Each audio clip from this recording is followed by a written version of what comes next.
स्वागत है trees of the withered flower के चैप्टर नंबर 9 में। और हमेशा की तरह इससे पहले हम चैप्टर नंबर 9 के बारे में बात करें उससे पहले हम बात करेंगे कि पिछले चैप्टर में क्या हुआ था। तो पहले चैप्टर में हमें ज्यादा कुछ तो नहीं, बस इतना देखा था कि मिल्चॉन ने फाइनली नहेजो के ऊपर चीट कर दिया था एंड दूसरी तरफ रोज भी धीरे धीरे नहेजो के और क्लोज आने की कोशिश कर रहा होता है। अब इसका मतलब ये भी हो सकता है कि जैसे मिल्चॉन ने यूनारी के साथ मिलकर नहेजो के ऊपर चीट किया, वैसे ही आगे चल के नहेजो भी रोज के साथ मिलकर मिल्चॉन के ऊपर चीट कर दे। खैर किसे पता है कब क्या हो जाए। बस अब बात करते हैं चैप्टर नंबर 9 की। चैप्टर नंबर 9 की स्टार्टिंग वहीं से होती है जहां पर चैप्टर नंबर 8 एंड हुआ था, जहां पर रोज गए फ्लावर शॉप के अंदर नहेजो से पूछता है कि क्या आप अपनी जॉब के बाद फ्री हो। और ये सुन के नहेजो रोज से थोड़ा सा सुना देती है, लेकिन जब नहेजो फ्लावर शॉप से अपनी जॉब खत्म करके आ रही होती है तो वो देखती है कि रोज गए फ्लावर शॉप के बाहर नहेजो का ही वेट कर रहा होता है। जिससे बाहर खड़ा देख के नहेजो फाइनली रोज गए से बोल देती है कि देखो मैं भी घंटा भी फ्री नहीं हूँ, मुझे अभी अपनी दूसरी जॉब पर जाना है। एंड रोज गए सेज आई नो। एंड ये सुन के नहेजो शॉक हो जाती है कि भाई इसे कैसे पता। लेकिन तभी रोज गए नहेजो से बोलता है कि मैंने आपको रेस्टोरेंट में भी काम करता हुआ देखा था, क्या आप हमेशा बिजी रहती हो। एंड नहेजो सेज कि सारे एडल्ट बिजी रहते हैं। एंड नहेजो की ये बात सुन के रोज से बोलता है कि अगर ऐसा है तो मैं कभी एडल्ट होना ही नहीं चाहता। एंड ये सुनते हुए नहेजो रोज़िया का चेहरा ही देख रही होती है और उसका चेहरा देख के नहेजो के दिमाग में ये आता है कि आखिर ये बंदा इतना थका थका क्यों लग रहा है, या फिर आजकल के बच्चे दिखते ही ऐसे हैं। एंड पता नहीं क्यों इस मोमेंट में नहेजो रोज़िया से ये पूछती है कि क्या तेरी हाइट 190 सेंटीमीटर से भी ज्यादा लंबी है। वैसे ये सब छोड़, तुम बताओ तुम्हारी हाइट कितनी है। अगर मेरी बात करो तो मैं 6 फीट 4 इंच का हूँ, मेरे से हाइट मतलब बहुत लंबा हूँ मैं। एनीवेज नहेजो के सवाल का जवाब देते हुए रोज़िया बोलता है कि हाँ मैं 190 सेंटीमीटर से भी ज्यादा लंबा हूँ। एंड ये सुन के नहेजो अपने मन में सोचती है कि मिल्चॉल की हाइट तो 190 सेंटीमीटर है ना, तो क्या ये बंदा मिल्चॉल से भी लंबा है। अरे मिल्चॉल को गोली मारो, सारा चीटर है, मेरे से बात करो ना, मैं मिल्चॉल से भी लंबा हूँ, मैं इससे भी लंबा हूँ। एनीवेज रोज नहेजो से पूछता है कि मैडम जी आपको इतने लड़कों की हाइट के बारे में कैसे पता है। एंड ये सुनते ही नहेजो अपने मन में बोलती है कि मैंने मिल्चॉल के लिए काफी ज्यादा कपड़े लिए हैं, इसलिए मुझे इन सारी चीजों के बारे में काफी कुछ पता है। एंड शायद से ये चीज रोज गैस कर लेता है कि नहेजो अभी किसी और लड़के के बारे में सोच रही है, इसलिए उसके मुंह से निकल जाता है कि आई एम जेलस। एंड ये सुनते ही नहेजो बोलती है कि आखिर तुझे जेलसी क्यों फील हो रही है, तू तो पहले से ही बहुत लंबा है ना। एंड रोज नहेजो की इस बात को इग्नोर करते हुए नहेजो से बोलता है कि अगर मैं आपको आपकी पार्ट टाइम जॉब तक छोड़ दूं तो आपको कोई दिक्कत तो नहीं होगी। एंड नहेजो से छोड़ दे कोई दिक्कत नहीं है। और जब ये लोग साथ में चल रहे होते हैं तब नहेजो की नजर पड़ती है रोज के जूतों पे, और रोज के गरीबों वाले जूते देख के नहेजो के दिमाग में ये आता है कि ये बंदा रोज फ्लावर्स देता रहता है, तो क्या ये बंदा नए जूते भी नहीं खरीद सकता। एंड इसी वजह से नहेजो रोज से बोल देते हैं कि क्या यार तू रोज फ्लावर्स देता रहता है, क्या तू नए जूते नहीं खरीद सकता। एंड ये सुन के रोज नहेजो से बोलता है कि क्या मतलब मैं गरीब हूं तो मैं फ्लावर्स भी नहीं खरीद सकता क्या। ये सुन के नहेजो अपने मन में सोचती है कि मैंने हमेशा लोगों के लिए फ्लावर्स बनाए हैं, लेकिन मैंने कभी खुद के लिए फ्लावर्स नहीं खरीदे। लेकिन क्या इसके बाद नहेजो रोज से वो थैंक यू बोलती है उसको उसकी पार्ट टाइम जॉब तक छोड़ने के लिए। एंड रोज से इसकी मुझे उम्मीद है कि हम अगली बार थोड़ा टाइम स्पेंड करेंगे साथ में। लेकिन खैर इसके बाद सीन शिफ्ट होता है यूनारी पे, जो कि मिल्चॉल को ढूंढ रही होती है और मिल्चॉल से मिलता है अपने एक साथ के बंदे के साथ बात करते हुए। लेकिन यूनारी उन दोनों के पास नहीं जाती है, बल्कि वो वहीं पर छुप के उन दोनों बंदों की बातें सुनने लगती है, क्योंकि मिल्चॉल और मिल्चॉल के साथ का बंदा यूनारी के बारे में ही बात कर रहे होते हैं। और तभी मिल्चॉल के साथ का बंदा मिल्चॉल से बोलता है कि मैंने सुना कि तूने यूनारी को पटा लिया, वैसे मेरे को तेरे से बहुत जेलस हो रही है क्योंकि यूनारी काफी हॉट बंदी है ना। लेकिन हाँ मिल्चॉल इस चीज का ध्यान रखियो कि लड़कियों के ऊपर भरोसा करने की कोई जरूरत नहीं है, बस यूज कर और फेंक दे। हाँ तेरी मम्मी का पीरियड पैड है ना जो यूज किया और फेंक दिया।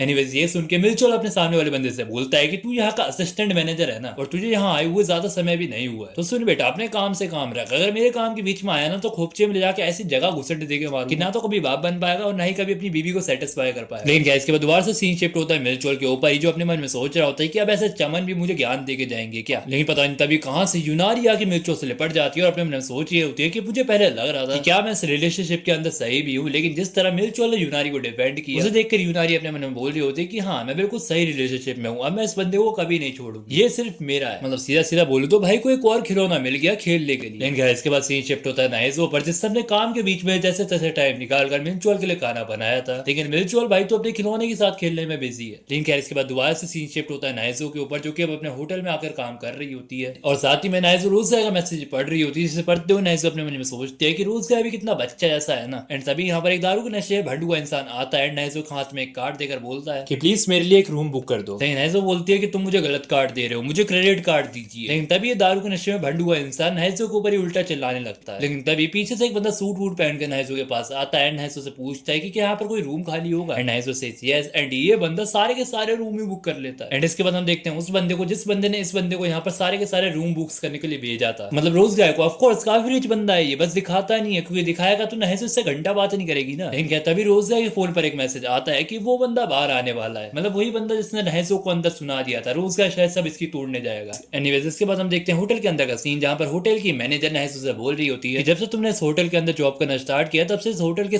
सारे रूम हमेशा भरे रहते हैं, तुम मेरे लिए किसी लकी चार्म से बिल्कुल कम नहीं हो। एनीवेज अब तुम घर जा सकती हो क्योंकि सारे के सारे रूम तो यहाँ पर बुक हो ही चुके हैं, तो तुम अब यहाँ पर रुक के करोगी क्या। और क्योंकि आज नहसो की जल्दी छुट्टी हो जाती है, मतलब उसे थोड़ा रेस्ट करने का मौका मिल गया था, इसलिए वो काफी ज्यादा खुश हो जाती है। लेकिन जैसे ही नहसो अपने घर पहुंचती है, अपने घर का दरवाजा खोलती है, उसकी सारी खुशी छू मंत्र हो जाती है, क्योंकि नहसो देखती है कि मिलचोल तो घर पर आया ही नहीं था। एंड जो खाना नहसो ने बड़े ही प्यार से मिलचोल के लिए बनाया था वो ऐसे वैसे ही पड़ा है, किसी ने टच भी नहीं किया उसे। एडीसी के साथ ही चैप्टर भी एंड हो जाता है। देखो आई नो आज के चैप्टर में ज्यादा कुछ नहीं हुआ, लेकिन क्या जो भी हो आज की वीडियो बस यहीं तक। पसंद आई हो तो वीडियो को लाइक करो, लेकिन अगर वीडियो पसंद आई हो तो चैनल को सब्सक्राइब करो। जो करना है करो, बस मेरा फायदा होना चाहिए। तब तक के लिए मैं चला, भगवान तुम्हारा भला करे। You on my mente, siempre en mi vida. I'm a gangster's wife to an anybody killer. Daddy, let me know that I'm your only